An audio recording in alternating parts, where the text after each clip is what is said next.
1, 2, 3, 4. Oh, it's the Hake Report, the Hake Report, la la la.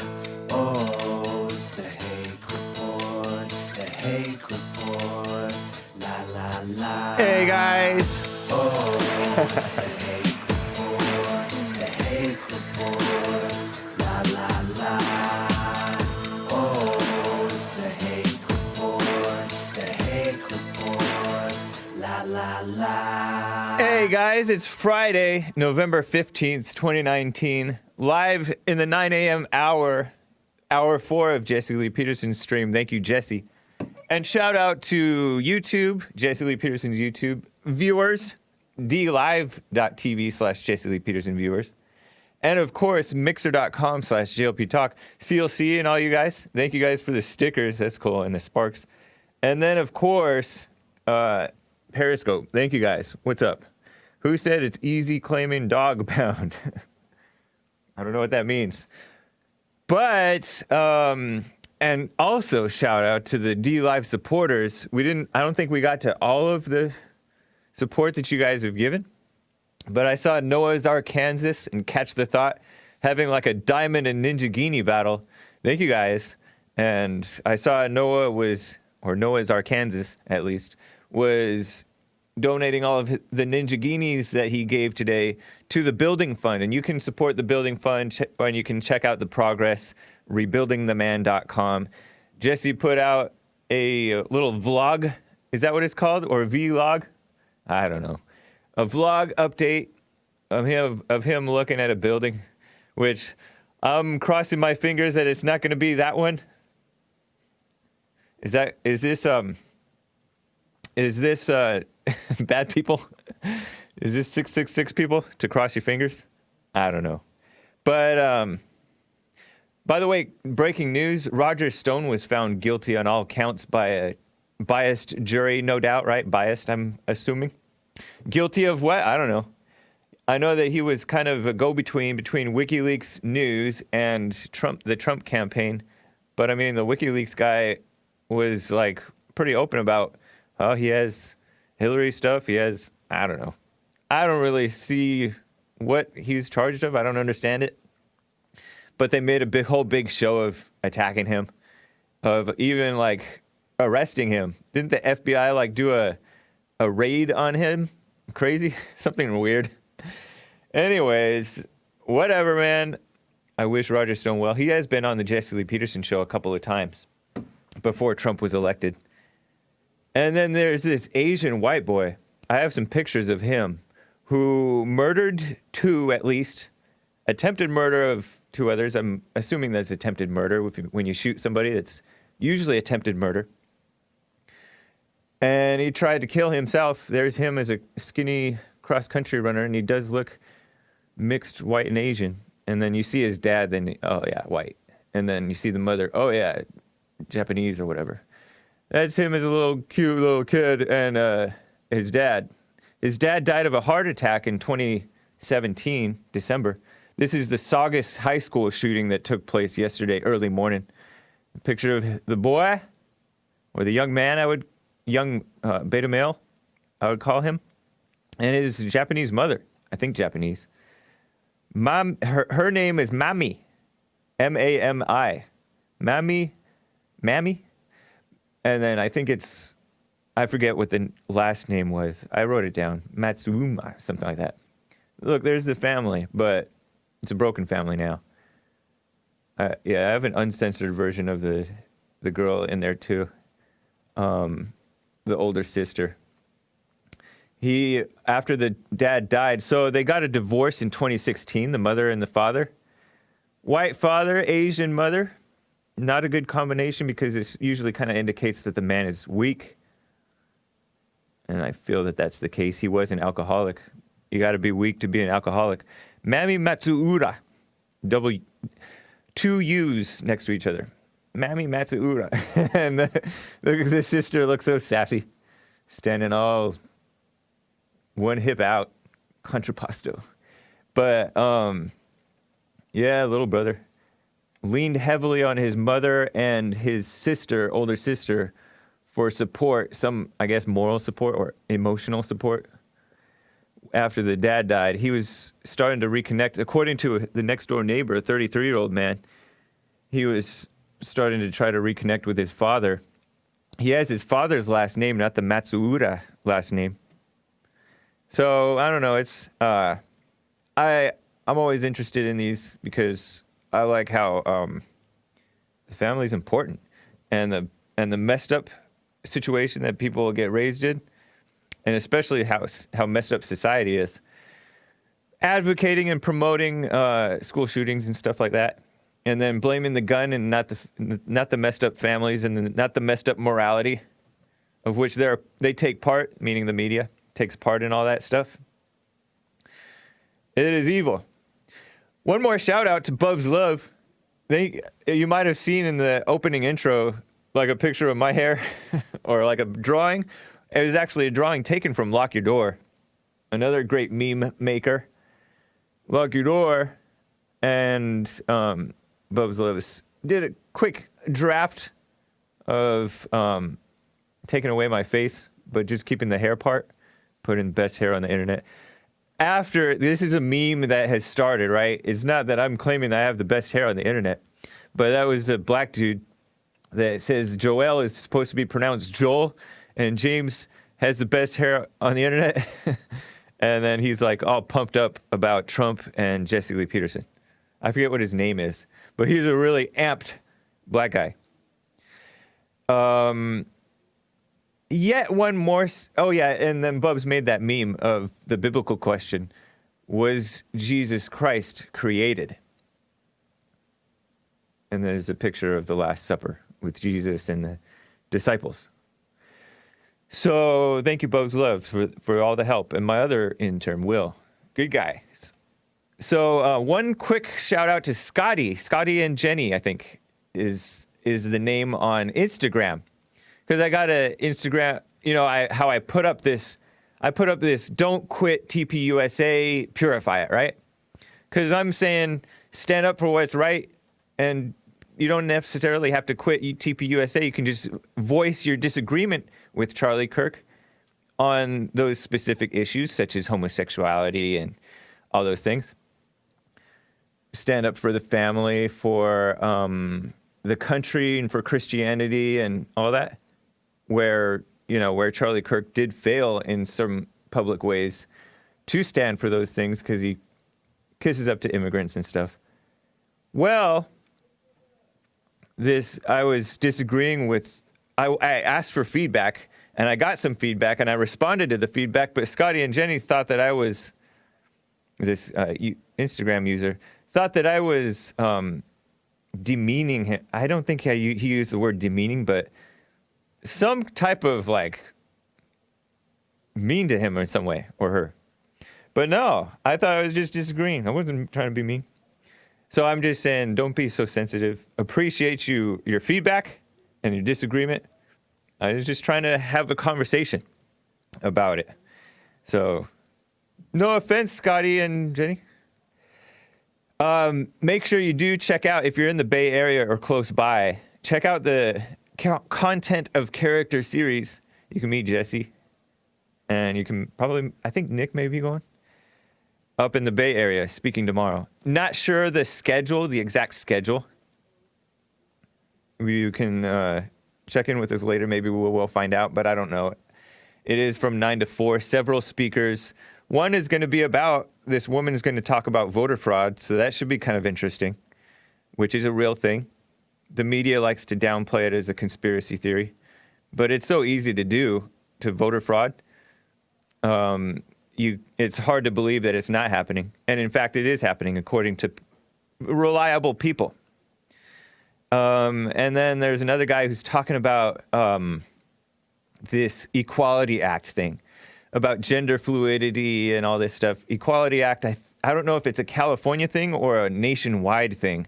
Equality Act. And anything that's called equality, it's evil. It's a deceiving word. That's basically communism and evil, Satan stuff, pretending to love people. And using that to usher in more injustice. And then, of course, I'm live on my show, 9 a.m. Sundays on Hake Report channel. And then, of course, church on Sunday. Jesse Lee Peterson will be back in town for church here in Los Angeles. So I will get to your calls. Hang tight, callers. I want to briefly touch on the wall. And then come maybe at the bottom of the hour, I want to review this United States of Trump thing. I gave Joelle like a bunch of pictures, and I wasn't going to show them because I actually took photographs of like the pages that I thought made some interesting points about President Trump by this United States of Trump book by Bill O'Reilly. And so I like circled and read some of the parts that I thought were interesting.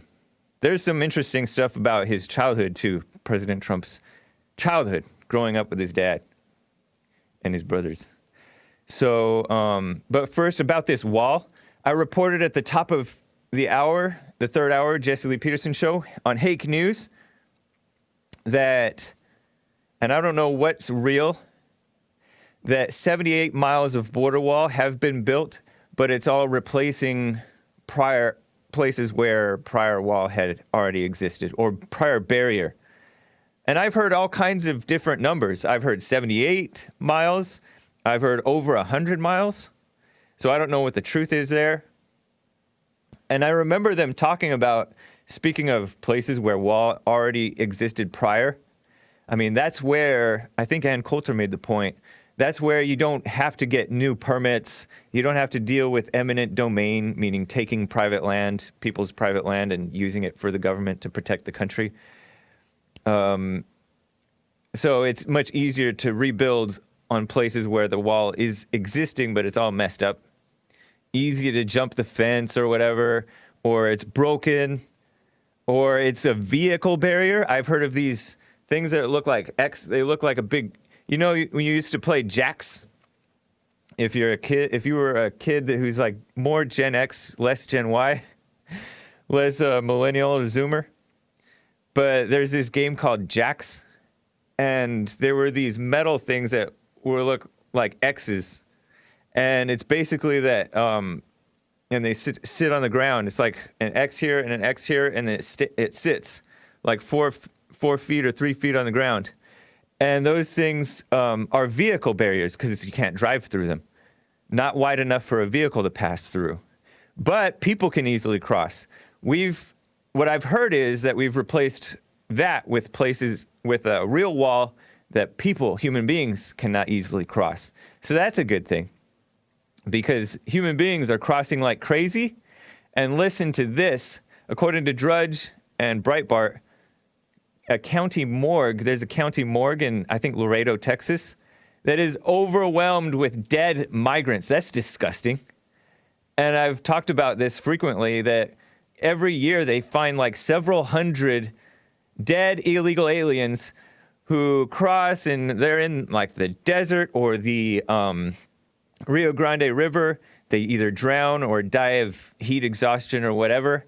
They get abandoned by their crew, the coyote who's leading the group. They abandon the stragglers. And then they die in the desert or die and drown and stuff. And we're supposed to take responsibility or feel sorry for them. Stupid. We need a wall. That's an argument on behalf of building a wall that they can't cross, so they won't try, and then they won't get stuck in the desert being left behind by a bunch of illegal alien coyotes. Coyotito. So a border county, according to Breitbart, a border county medical examiner's office now packed beyond capacity with the remains of migrants, really disgusting, who died while or shortly after crossing from Mexico. Webb County medical examiner Dr. Corinne Stern, told Breitbart News Tonight, this came out the 13th of November, that her storage facilities are now packed beyond capacity following the deaths of at least 155 migrants in 2019. And that's just in a 12 county service area.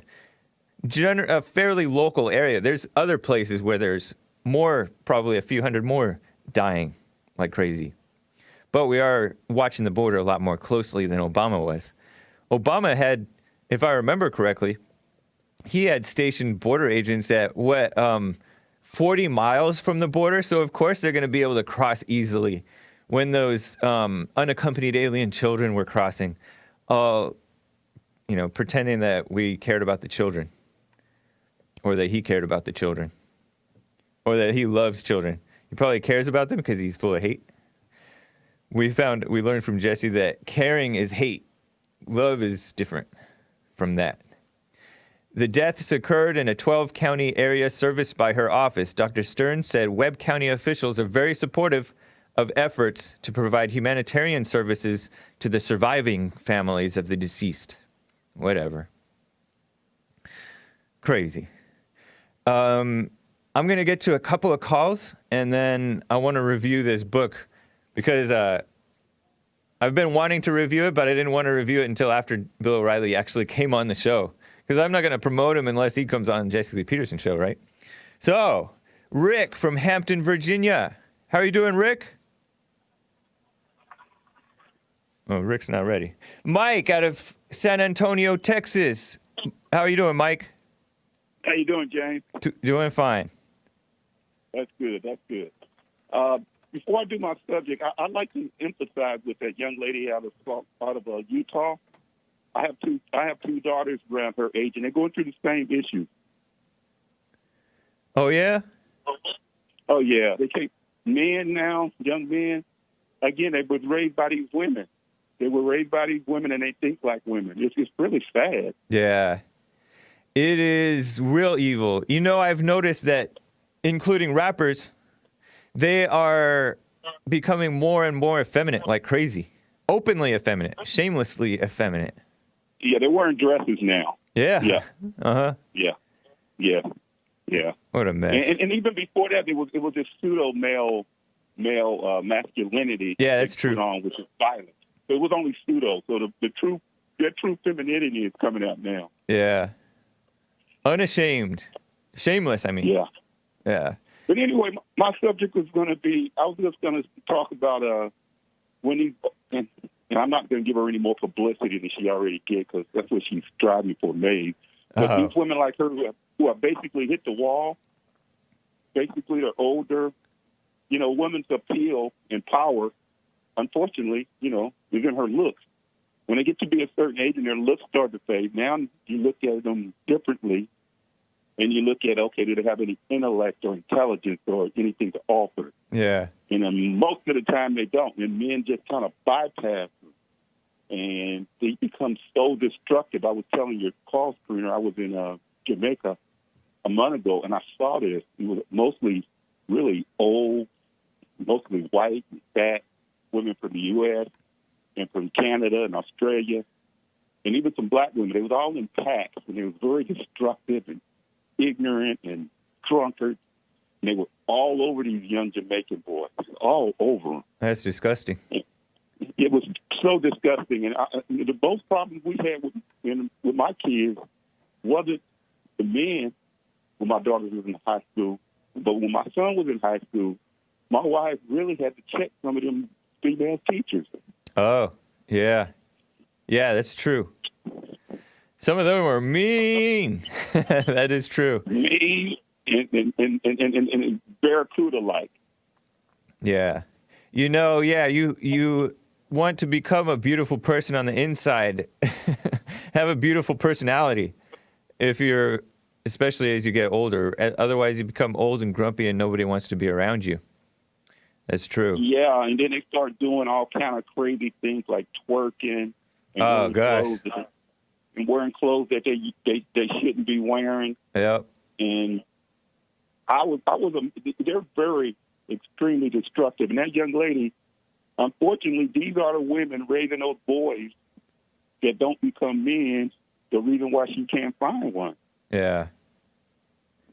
Yeah, that's true. This boy that shot up the school, he was apparently sort of distraught, at least at one point, over the death of his dad, who couldn't deal with life. Apparently, according to the reports, he was an alcoholic, chronic alcoholic.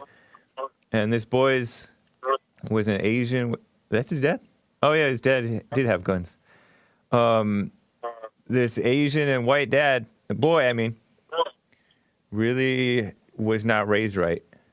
And then he just had his mother and sister and his girlfriend to comfort him. There you go. There you go. Yeah. But I just noticed that. I was like, it really hit home. I've been to some other countries where I saw it, but it was really hit home to me, like I said. And it's like, I know. The Reverend mentioned it. When are they ever going to admit they're wrong and just say, "Hey, I didn't live my life right. Maybe now I can reflect a little bit.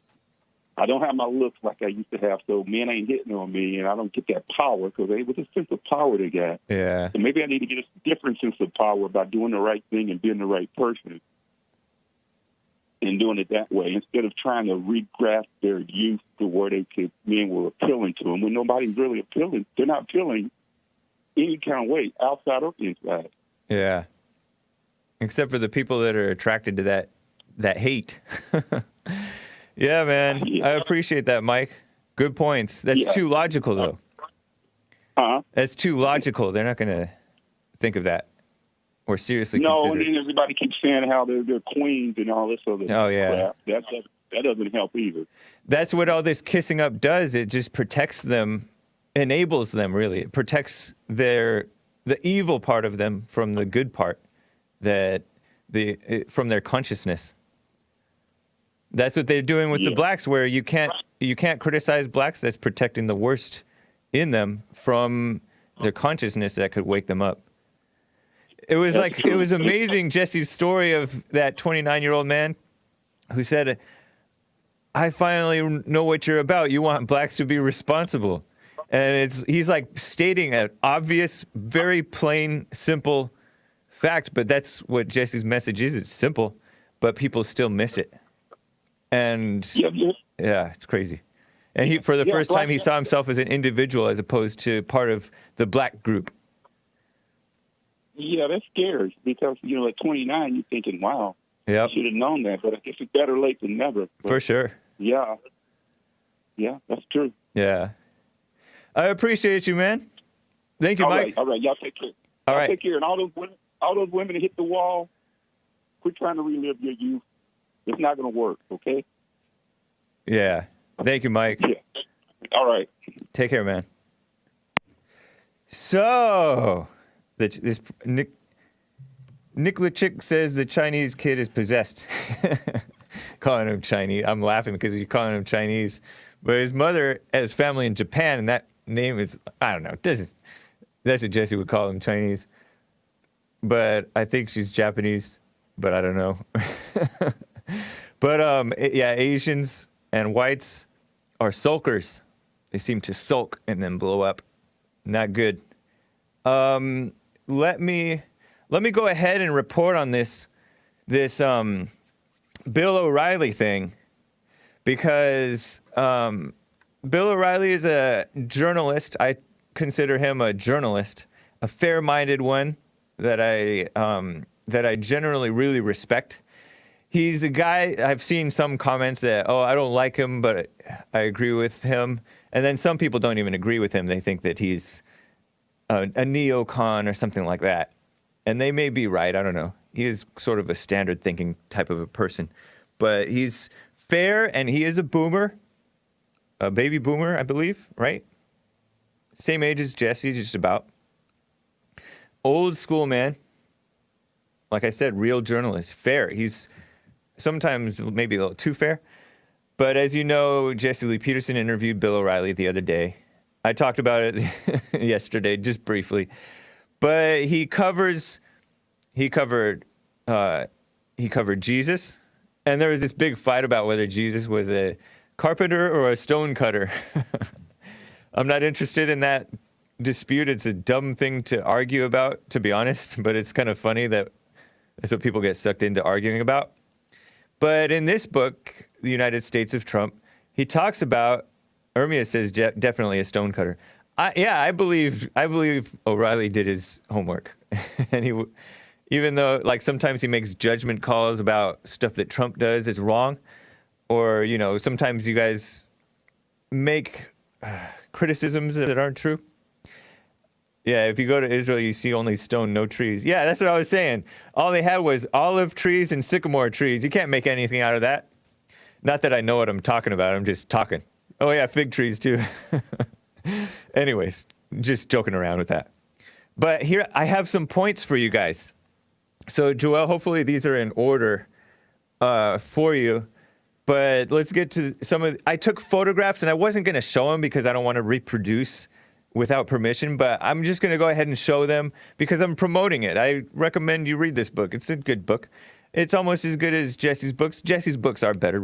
Buy and read Jesse Lee Peterson's books first. But I just want to talk about some of the interesting things about him. So, first thing, he points out that President Trump does not drink or smoke.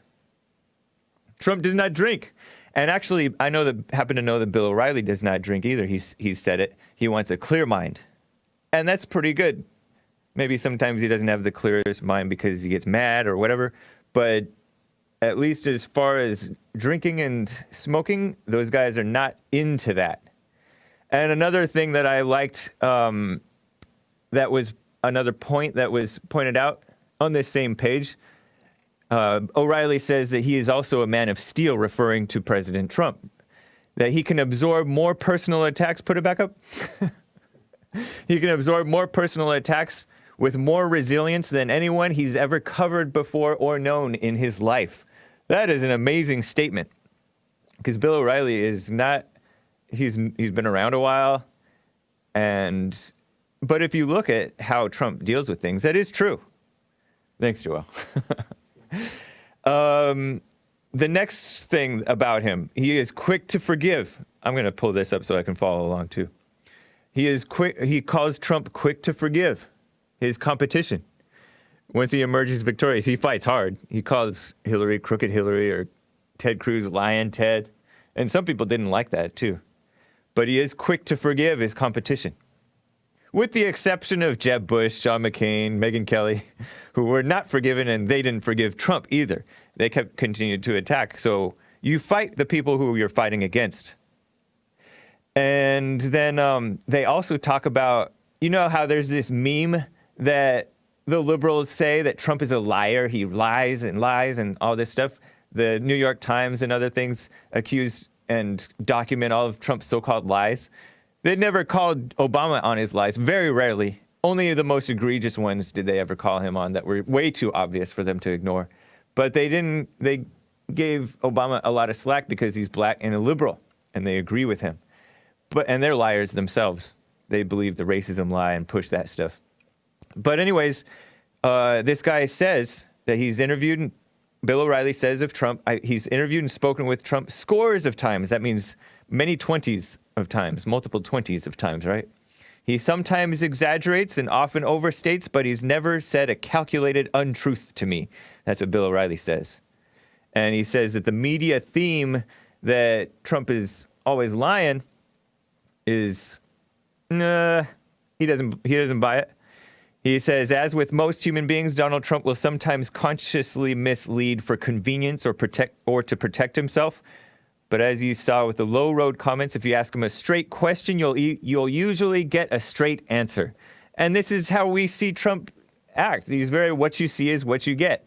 Anybody who's looking at him with a non-hyped view, that is true of him. And he's not a precise orator, and he absolutely does enjoy embellishment. So you can decide for yourself about the lie thing, but no. That's just the media intellectuals, eggheads, that like to cite facts in order to lie, because they're the liars. They lie with facts, interestingly enough, because they'll guide you into irrelevant facts and hide the relevant facts and in order to hide the truth. And they Americans elected Trump. That was so nice because they could see that he's real, so much more real than these politicians. Another interesting point, this one is not necessarily about Trump himself, but there is a lot of this happening around Trump. Anonymous sources, you've heard me cite them, citing media reports about so-called anonymous sources. Well, Bill O'Reilly says in his book that he does not like to cite anonymous sources because he points out anonymous sources. Here's this next one, Joel.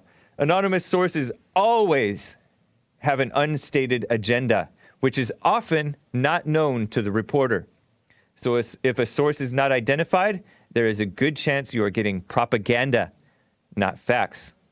Many reporters don't care. Never let the facts get in the way of a good story, he says. Isn't that just an interesting point?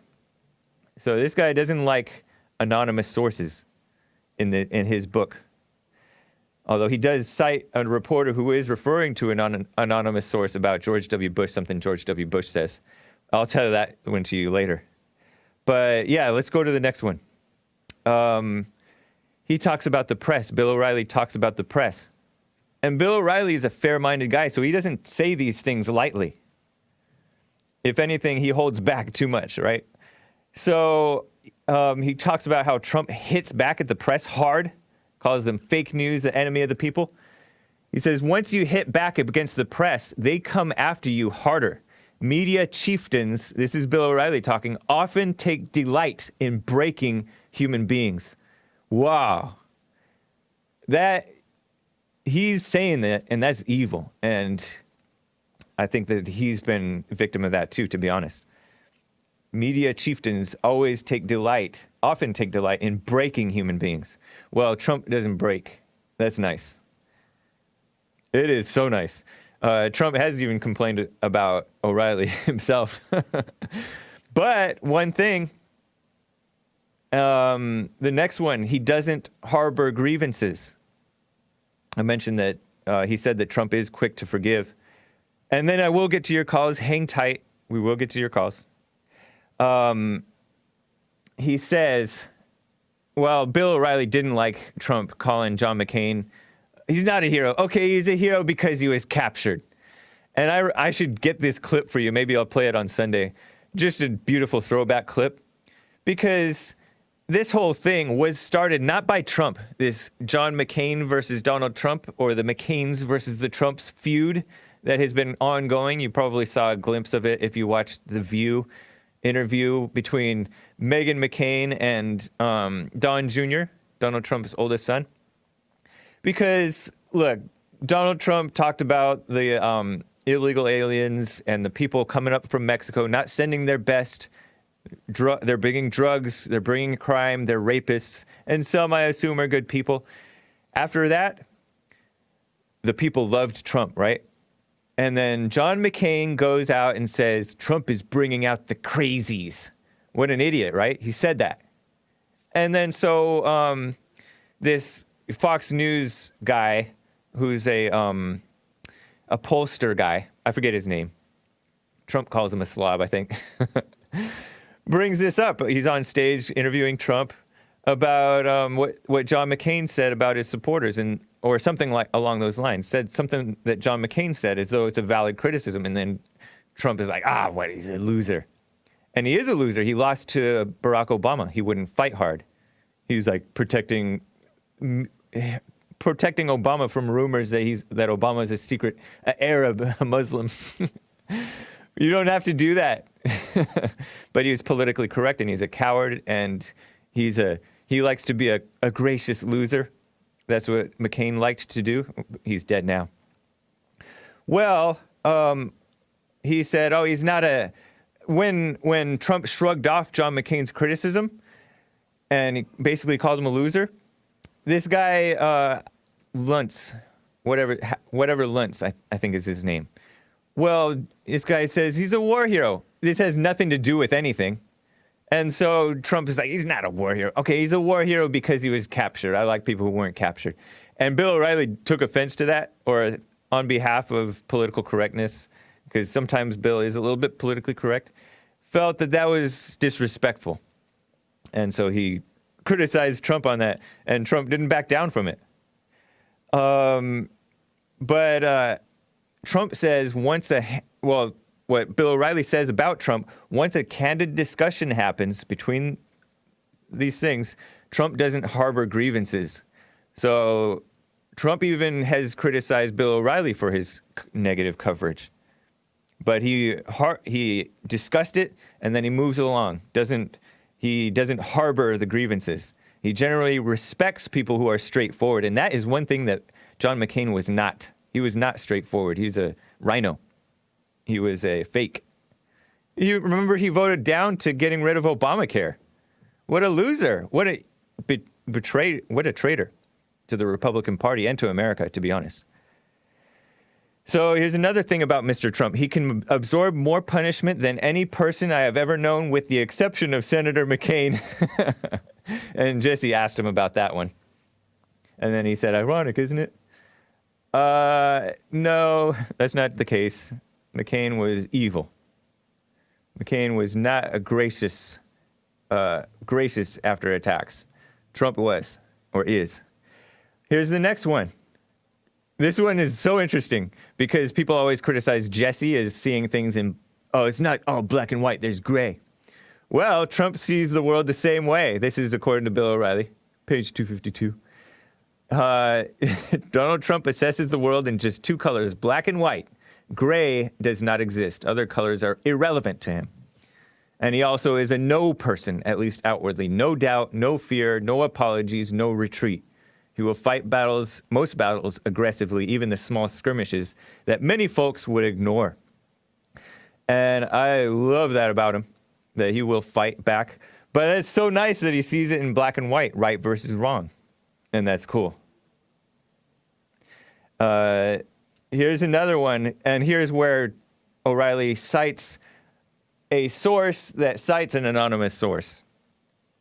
So after Trump won and was inaugurated, Trump talked about how America has been going through some really dark times, and nobody in the mainstream wanted to admit it except for Trump. So that's good of Trump to do that. And the people in denial, the establishment, meaning the Bushes, the Obamas, pretended not to see it. So George W. Bush reportedly said about this speech, according to an anonymous source, a reporter said that Bush said, "That's some weird bleep," referring to Trump's speech. It was not weird. It was an excellent speech. If you haven't seen Trump's inauguration speech, you should check it out and see if he's living up to it in what his efforts are, right? Trump said that his leadership will begin a new national pride that will heal our divisions. And that's what he's been working to do. And the people who are real are healing and becoming more united. There's a lot of people who are waking up across the board and uniting. And so that is a good thing. There is a lot of division, and it's coming out in the public. It's very visible. And that's a good thing, too. I like seeing the division so that you know where people stand. By the way, quick side note. Marie Fries on Periscope asked if we're going to be streaming Jesse's speech tomorrow. I don't know. Maybe, maybe not. Last time, this was the Content of Character series, right? He spoke in Oxnard for the Content of Character series. That was not streamed. It was recorded and then published later. So if they have the Wi-Fi's, maybe Nick will stream it. If not, maybe not, but he'll do what he can. So there you go. And that's true. Trump is a uniter. Getting back to this thing. He is about healing the divisions. A few more points, and then I will get to you guys. Appreciate you guys holding. An interesting thing about seeing how Bill O'Reilly sees Trump and how he sees that Trump sees the America. He cites the 4 pillars of Trump's presidency: improving the economy, stopping illegal immigration, defeating Islamic terrorism, and preventing foreign nations from exploiting America financially through the trade things and all that stuff. And he has been solid on those things, I think. Yes, he's encountered a lot of pushback. By contrast, President Obama's passion was having the federal government directly improve, you can go to the next one because it kind of turns the page, the economic circumstances of the have-nots, like Robin Hood type, like socialism, redistribution of wealth, by providing subsidized health care across access and redistribution of wealth through a variety of entitlement programs, also imposing social justice by federal regulations, especially like the transgender stuff and all that LGBT crap was also an Obama obsession. So it's interesting that President Trump was so white and so right, and then Obama was so socialist type of black, like the worst kind of black you could get. At least there's blacks out there that pretended, or at least try to be more like a little bit Christian, but he's like, America's not a Christian nation, at least not just. And then he's like, Obama was evil. But it's just interesting that we went from Obama to Trump. Talk about a correction, right? That's nice. Obama woke a lot of people up, I think, including Trump. The other thing that Bill O'Reilly points out about Trump, and it's true, Trump is a law and order guy. This is the next one. Who is furious that the federal immigration law was not being obeyed in places like California. He did not oppose immigration, right? But he demands it be legal and regulated. I personally oppose immigration. I think we should close the borders. So, and he does want merit-based immigration. But, that's why he's getting a lot of pushback. He's being called anti-immigrant. Here's one thing that's so interesting. I think this is towards the last chapter.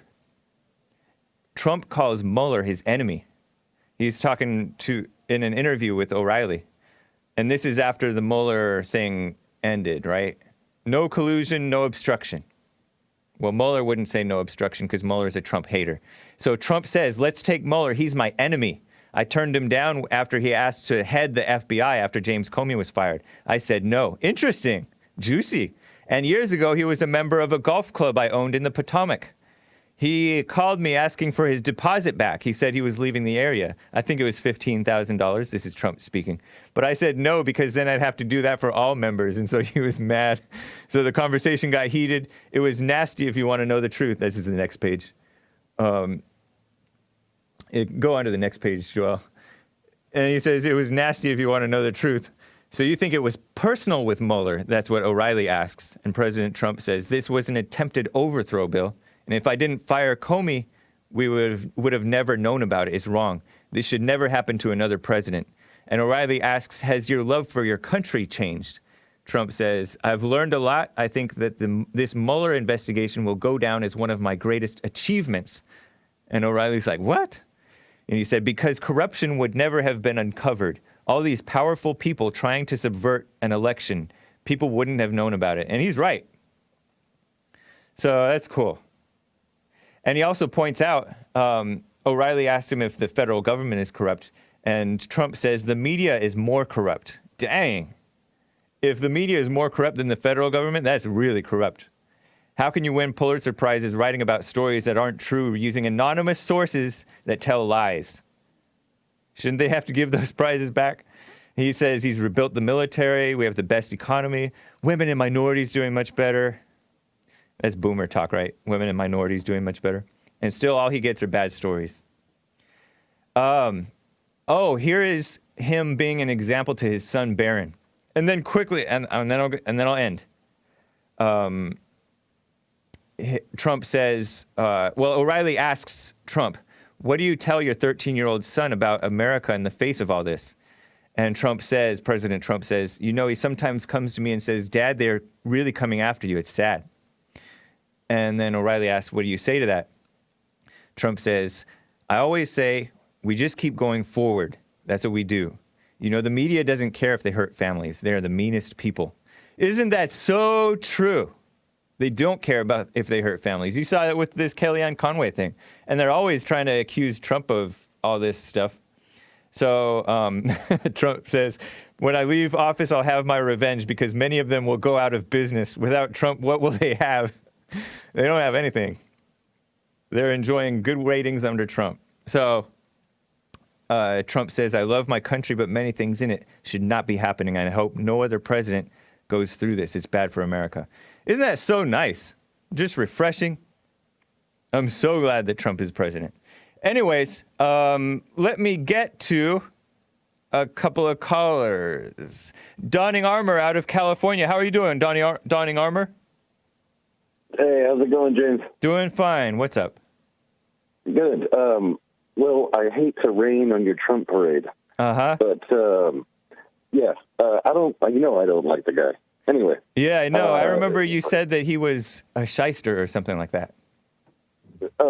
Swindler, a shyster. I think a shyster is a good word. That's a Jewish word, right? I don't know.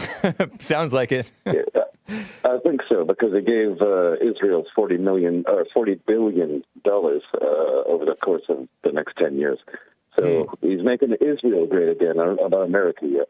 Well, But yeah, he's setting a great example. You have to consider the example that he's setting.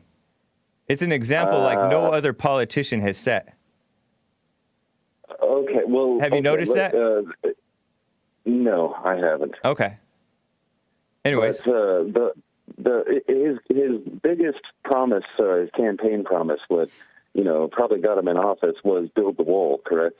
That's not what got him in office. That definitely helped, though. And yes, he's been working on that hard.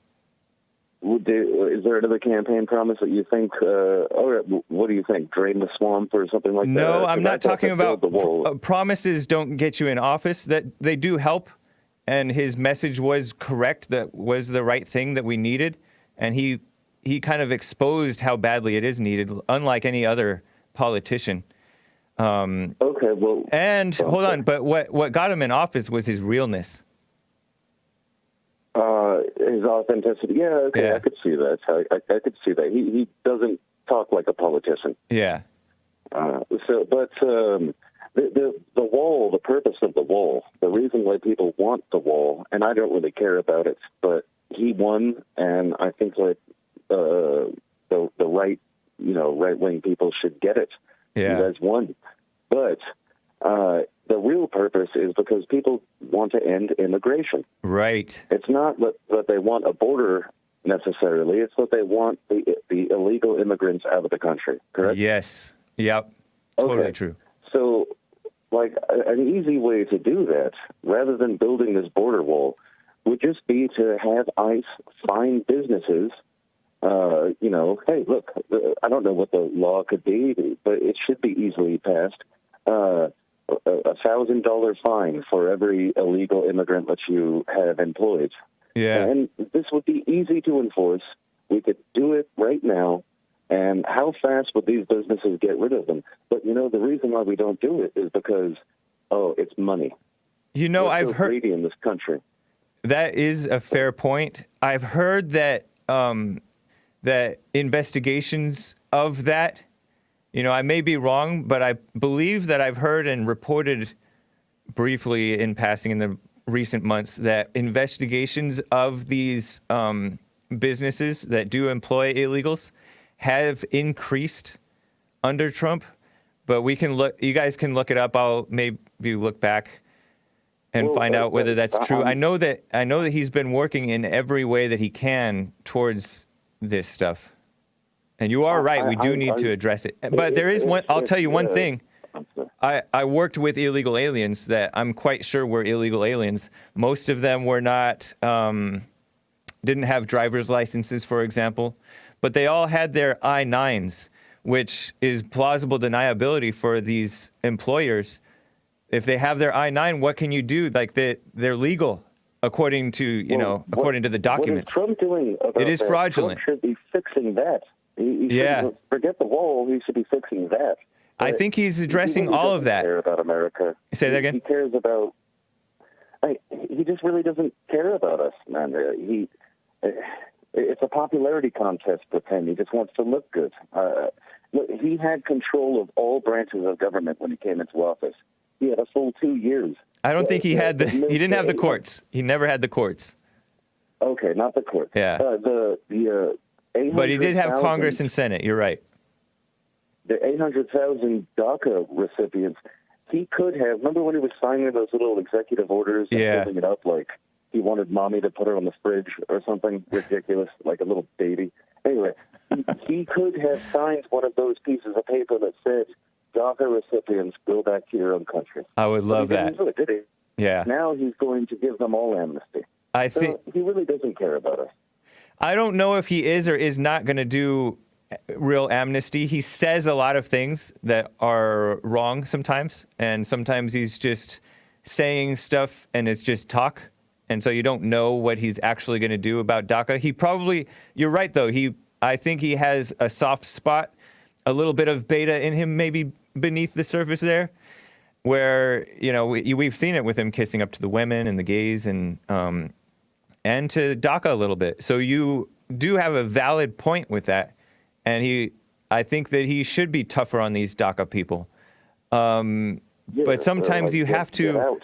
You're welcome. You're welcome for your education, your healthcare. Now get out. Yeah, that's what we should be saying to these people. I would love that, man. These people, and he has called them out. As he said, a lot of these people are not angels, and they're not that young either anymore. So no, every time that you see them on CNN or these stupid networks, it's always like, you know, graduating college, trying to be a nurse and, you know, a doctor or engineer or whatever the heck it is. It's ridiculous. Like I know. It is so ridiculous. It is. That's true. They could be the smartest people on planet Earth. I still don't care. Still get them out of the country. They don't belong here. They belong back in their own homeland. You know what I mean? I totally know what you mean, man. But you're wrong. You're wrong when you say he doesn't care about the country. He just cares about the popularity contest. He really cares about the country. Well, he is a boomer, and he does have some of those old boomer errors to his ways and his thinking, and he is a New York liberal, kind of leftover liberal. He's not always right about things, but he has a stronger, he has more strength to him than probably most of us, maybe all of us. Well, and I don't. You know what? I'll insult him again just because I'm feeling frisky today. Go for it. He talks about never doing the drug. One of his doctors was like a huge drug dealer to the stars, and he took diet pills from the guy. That's like speed, man. He's done drugs. Yeah, and he's trying to act like he's all holier than that. I don't know. I disagree with you guys on the Trump love.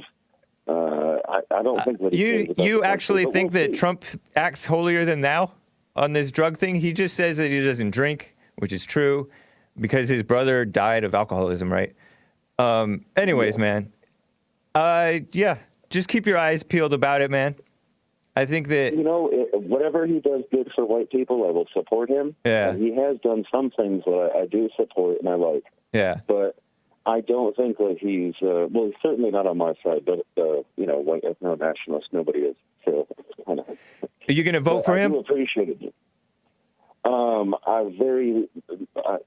I don't know, but I probably will. Honestly, now that I've changed, but it was because of Donald Trump that I changed to white ethno-nationalist. Oh, wow. Not because he supports us, because he brought out the hatred in the left, and I never saw it before. Right.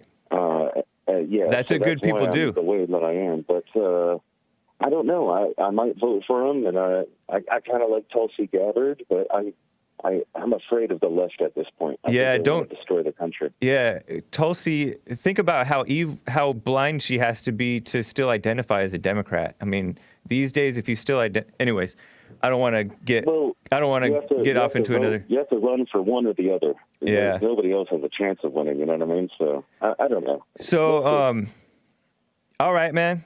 Well, let's talk again. Appreciate you, man. All right, brother. All right. Yeah, man. I'll call you again, dude. Have a good one. Take care. Maze out of Dayton, Ohio, and then hopefully the rest of you callers. Maze, my favorite caller. Hello, Mike. Excuse me, gang. I said my favorite caller, although I was having second thoughts because you put on this accent that makes me not know who I'm talking to anymore. Well, I'm a round-the-world person, and I just... All right. You know, people that, I speak different languages, and not like Mike that wants to say that I'm trying to be famous. I don't have to be famous, and I'm not trying to be. And I know who I am, and I love who I am. When he learns to do that one day, maybe he'll love who he is and then want to sit around and discuss what black people do. And that's his problem. So you guys are accusing each other of things that may not be true. I'm not accusing him. I'm just telling you. You just implied that he doesn't love himself. He doesn't. How do you know? See, you did lie. You just accused him. You know all those videos he used to send you? And stuff that he Is Nick still here? They make no sense. I'm not a follower. You get it? Can you see if so Nick he's is a still follower. here? And I'm not trying to be famous, but then I like the. You ever heard of Ronnie Millsap? Who? Ronnie Millsap. Ronnie Millsap. No. Yeah. Oh yeah, I like that song. There's no getting over me. I just love it. They'll tell Joel he'll beat him out any day with his music. Okay. Because it sounds like the blues. It sounds like the blues, but it's not the blues. It's a little bit of the blues and a little bit of country and western mixed together. Yeah. We don't play copyrighted music nowadays. I know, Yeah. but I'm just telling you the song. But that All right. Joel put together, it needs some working on. And so tell Mike, I'm not trying Constructive to be famous. criticism, know right? who he is. He is his fame for himself and no one else. Whatever. That's just the way it goes. So stop hating. Have a good one, Mike. Stop hating, Mike. I don't hate Mike. Jay. All right. Thank you, Mace. That was interesting. So, let's see. You know, I have a couple of some more interesting side notes about this Trump thing, and then I will get to calls. You know, Don Jr., according to Bill O'Reilly, Don Jr. said, you know, this whole thing where Trump said that he had the biggest crowd, and then they showed the comparison of the crowds. Well, at the inauguration day and the mall over there and the whatever you call it, he said, Don Jr. said that he heard that park police were turning people away. Isn't that interesting? So maybe that was diminishing the crowd size over President Trump. I just thought that was kind of interesting. And you know what? Let me get to this. There's this last call. My screener is MIA, but let me get to this last call. Caller, what's your name and where are you calling from? Oh, not there. Never mind. Here's some interesting things about the this book, Not Killing. Better not be killing. About this Bill O'Reilly thing. Some interesting side notes. More than 240 editorial boards endorsed Hillary Clinton across the country. Just 20 dailies and 6 weekly periodicals recommended people support Trump. And you don't think that there is a media bias? Everybody knows that there is a major media bias, but there was one caller who didn't know that the most so-called journalists are liberals. 240 editorials for Hillary, 26 for Trump. And those were small. 10% of journalists are Republicans, according to Bill O'Reilly. He said, most Americans don't realize 90% of the national news flow on television is controlled by just 6 corporations. Oh, somebody said it was 5. It's 6, though. And those corporations all have entertainment subdivisions that are extremely liberal.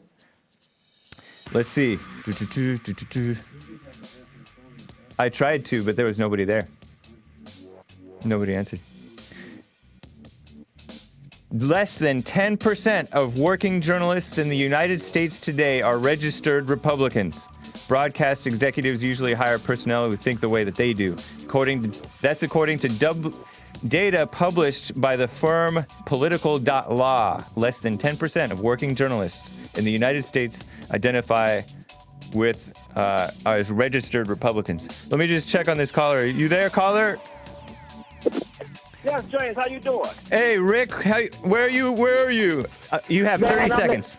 You have 30 seconds. I'm in a Go. warehouse, man, but I got a question. How do you think it's the best time to spend time with your children today, James? Because, you know, everybody's putting their kids in 20 different activities. Well, when you go to their... What? Well, first I have to have children. I'm the last person to give you parental advice. But you know what Trump does and what his father did? He would take his kids to work and let them see how he deals with other clients and the people. And one thing that Jesse says is it's good to correct your wife. Well, I guess you're not married anymore. In front of the children. I'm married, yes. Okay, well, their mother in front of them, in front of the children. Yep. So that is one good thing. It sets a really good example to the kids. They see how to deal with life. I appreciate it, Rick. Sorry, man. No problem. No problem there, James. Love you, man. God bless you, brother. Have a great weekend. All right, you as well. All right, guys, rebuildingtheman.com to check on the, the updates for the building fund and to support. Appreciate you guys. And of course, what is that thing?